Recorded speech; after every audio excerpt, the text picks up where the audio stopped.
What if I told you 60% of the world's tulips are grown on a piece of land that 80 years ago didn't exist?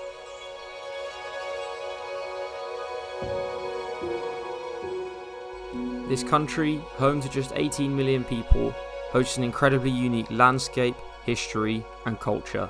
Welcome to the Netherlands.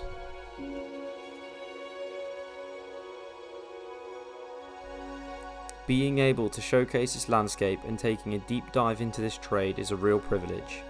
Not only because it is my home, but because it is truly unique to this little dot on the map. Small streaks of land drive a trade that sees billions of bulbs go all around the world. My quest in finding out more about this trade began here in Leiden, where the first ever tulip bulb came to Holland. Clusius had zichzelf gepensioneerd in Frankfurt en hij heeft dus 2 jaar lang geschreven. En zijn vriendin, prinses Marie de Primeu, een jongere vriendin, een plantenvrouw van hier tot ginder, die heeft ook geschreven en uiteindelijk kwam hij hier dus aan in oktober 1593 met in zijn bagage tulpenbollen. This single bulb formed an integral part of Dutch culture, laying the foundations for farmers to grow this rich tapestry year after year.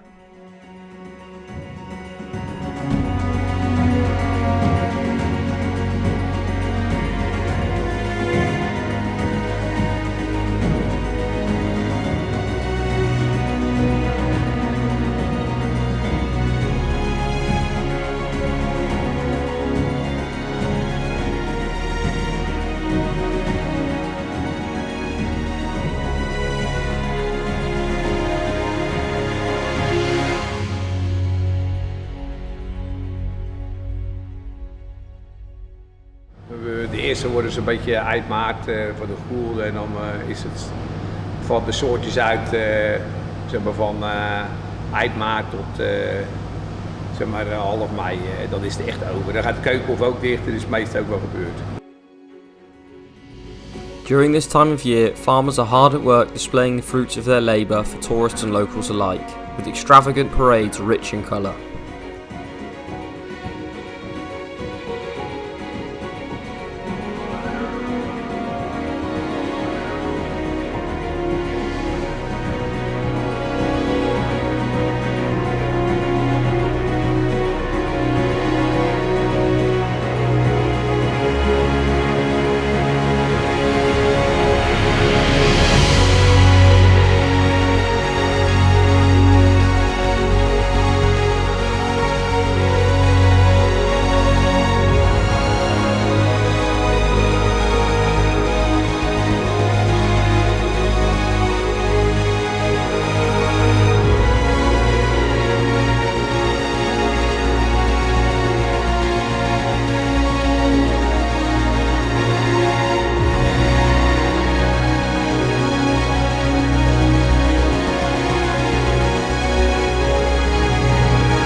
As the spring draws to a close, farmers focus on the harvest in the warm summer months, but not in the way you might think. In order for this industry to sustain itself, farmers cut the tulips and let them decay back into the soil. Nou ja, het kop gebeurt eigenlijk als de bloem wat rijper begint te worden. We laten de bloem wel altijd zo lang mogelijk staan.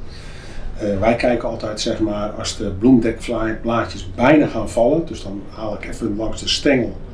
Langs de steel haal ik, zeg maar, eventjes of die bloemdekblaadjes vastzitten. Als ze bijna los zijn, dan gaan we ijzer koppen. Want als je regen krijgt, valt alles weer in het blad.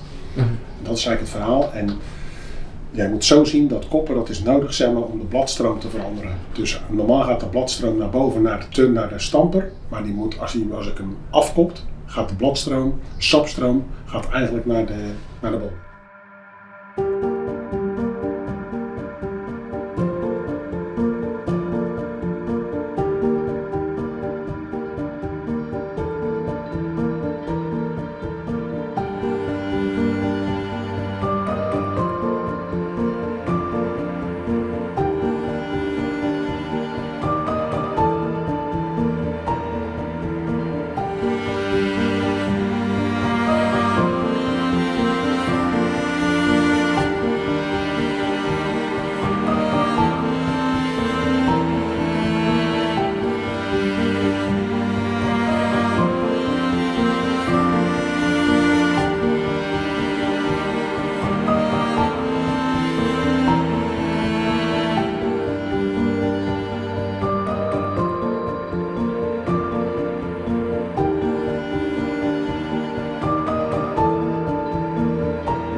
once the summer has rolled around and the tulips have been cut, there is nothing that remains of this colourful spectacle.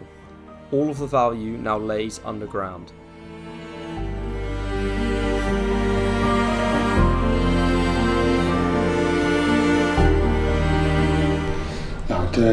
Dat rooien van bloembollen gebeurt eigenlijk zeg maar, als de bollen wat in de grond wat bruinig beginnen te kleuren.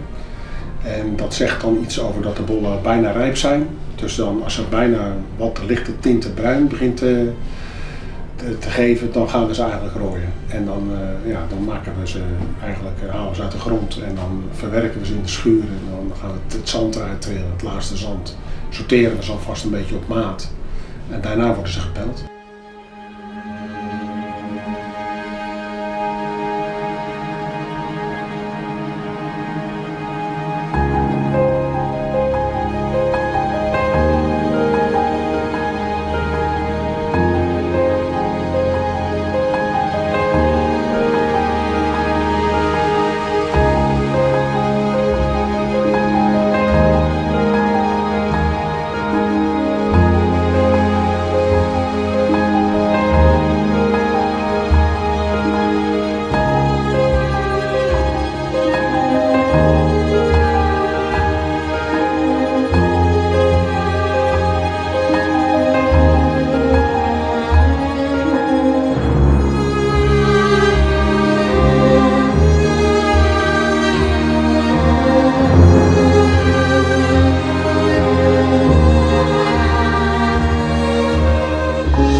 After nearly a month of harvest, farmers begin the multiple stages of processing so the tulips are ready to be sold.